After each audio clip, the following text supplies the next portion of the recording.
Good morning. Happy Monday, right? What better way to start our week? Correct? Did everybody make their bed this morning? Who made their bed? Everybody made their bed? Okay, great. They say one of the top 10 things you start off with is making your bed. And the reason you make your bed is that's the one thing you got accomplished today. So if you didn't do anything for the rest of the day, you know you made your bed, right? So I unfortunately did not make my bed this morning. A special warm welcome and greetings from the Department of Health and our family there. We work diligently every day. Our team work with the community. And so I wanted to make sure that everyone was aware that from Human Services perspective, we are here. I bring special remarks and greetings on behalf of Lieutenant Governor Roach. We have our Senate President, Noel Francis, Dr. Christensen, Mr. Otley. We have our delegates to Congress and staff. And all of you, warm welcome. Health, I feel, is a multidisciplinary approach. And I have a few,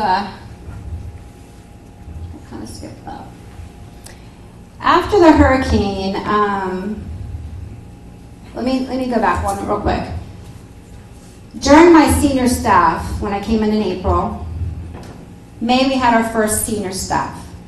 And you could tell that there was a little bit of trauma still kind of lingering with our staff. So I paused the meeting, and we were probably 2 hours into the meeting, and I said, where were you during Irma and Maria? And they said, what do you mean? I said, we need to process that now. We need to talk about that now.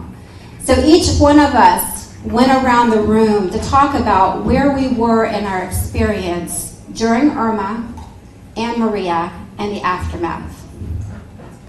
And because of that, that was very powerful. One of my coworkers, staff, friend, had a very strong health issue. Dialysis was part of that process. So right before Hurricane Irma, she was actually in the hospital and then had to be transported to Puerto Rico, and then, of course, from Puerto Rico to the mainland. During that process, she had no contact with her son. She had no idea where he was, and he didn't know where she was.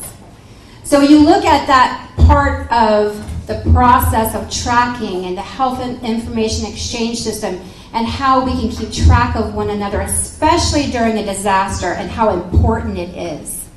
Because we should never leave anybody behind, correct? We should always know where we are and our loved ones are. And so it's a personal journey for me, and I take that personal story with my staff to ensure that no one really is left behind, especially our patients, especially when they're in such need at that stage of the game. We were talking last night at dinner, and I said, ooh, this is a good time to be a commissioner of human services because the work has been already started. The last 2 years, all of that planning and all of that working groups and coming together and creating this vision for us, this is a really good time to be a human services commissioner because now we get to implement. So all the pre-planning and all the things, all the exciting working group meetings, because you know what happens in a working group meeting, correct? A lot of arguing and fussing and fighting, how we're going to do it. But the other part of that is interesting, and Christine will come up in a little bit to say this, is that we now also in the Virgin Islands, because it's been done in all these other places, we now get that benefit. We get that opportunity of what went well and what didn't go well. So for us, this is a really good time to be a Virgin Islander. So our outcomes. We really want this electronic process because it's going to help our population and it's going to be client-driven.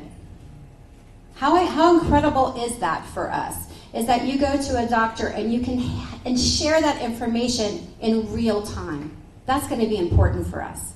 Because if we do that together, that brings us together as a community and makes it better for our clients, our customers, our patients that are in there. And we can track. So if you don't know and then somebody comes to you, you can kind of log in and know where our patients are at any given time. That's a remarkable thing. That's really good for the Virgin Islands. So thankful for NHIT. Like, look at what we've been doing in collaboration. Because we cannot do this alone. There's no way that we can do it alone. With Department of Health and Human Services, on all our partners, our federally qualified health centers, our hospitals, we have to do this together. Because it's a multidisciplinary approach to health. It's not just us in a silo. And so look at all the types of things that we've been doing in just 2019. The meetings, the innovation, the health data, disaster preparedness, Veterans Affairs, and all these listening sessions. These are things that are important for us. Collaboration and communication is the only way we'll be able to do this. We have a little bit of money to help us with this, right? October 7th, we got a little bit of money for this. We have some local match, we'll talk about that in a little bit. But we have $14.9 million to help with this project. That's a lot of money, right? And we want to make sure that it's spent well and for that purpose. So we're at a good time to be here.